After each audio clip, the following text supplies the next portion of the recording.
warahmatullahi taala wabarakatuh. Alhamdulillahi rabbil alamin wa alaqibatulillahi mutaqina wassalatu wassalamu ala sayyidina Muhammadin wa alihi ajmain ajmain. முஸ்லிம் என்றால் யார்? ஒருவர் முஸ்லிமா இல்லையா என்பதை தீர்மானிக்கும் அடிப்படை காரணி நம்பிக்கையாகும். ஒருவர் அல்லாஹ்வை இறைவனாகவும் நபிகள் நாயகம் ஸல்லல்லாஹு அலைஹி வஸல்லம் அன்னவர்களை இறைத்தூதராகவும் உள்ளத்தால் ஒருவர் நம்பிக்கை கொண்டு ஏற்றுக்கும் போது அவர் முஸ்லிமாக மாறுகிறார். அதன்படி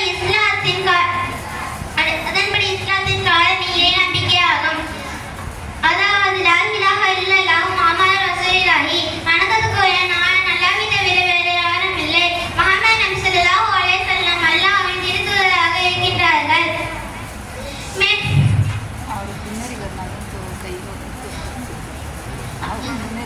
மேலும் நபிகள் நாயகம் ஸல்லல்லாஹு அலைஹி வஸல்லம் அல்லாஹ்வின் திருத்தூதராக இருக்கின்றார்கள்.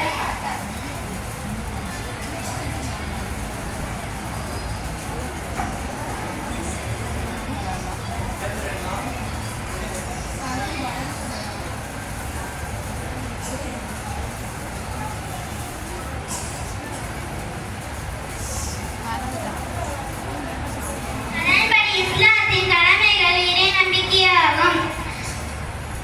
ஆறாவது லா இலாஹா இல்லல்லாஹு முஹம்மது ரசூலுல்லாஹி வணக்கத்துக்குரிய நாயன் அல்லாஹ்வை தவிர வேறு யாரும் இல்லை. முஹம்மது நபி ஸல்லல்லாஹு அலைஹி வஸல்லம் அல்லாஹ்வின் திருத்தூதராக இருக்கின்றார்கள். அதன்படி இஸ்லாத்தின் எனவே இதன்படி ஒவ்வொரு முஸ்லிமும் அல்லாஹ்வை ஒரே இறைவன் என்ற அவனை மட்டுமே வணங்க வேண்டும். மேலும் நபிகள் நாயகம் ஸல்லல்லாஹு அலைஹி வஸல்லம் அன்னவர்களை பின்பற்றி நடக்க வேண்டும். அல்லாஹ்வையும் முஹம்மது நபி ஸல்லல்லாஹு அலைஹி வஸல்லம் அன்னவர்களும் தன் பெற்றோர்கள் குழந்தைகள் அனைவரையும் நேசிப்பது ஒவ்வொரு முஸ்லிமின் மீது கடமையாகும். வாஹிரி தவானா வல்ஹம்துலில்லாஹி ரப்பில் ஆலமீன். அஸ்ஸலாமு அலைக்கும் வரஹ்மத்துல்லாஹி வபரகாத்துஹு. Waalaikumsalam warahmatullahi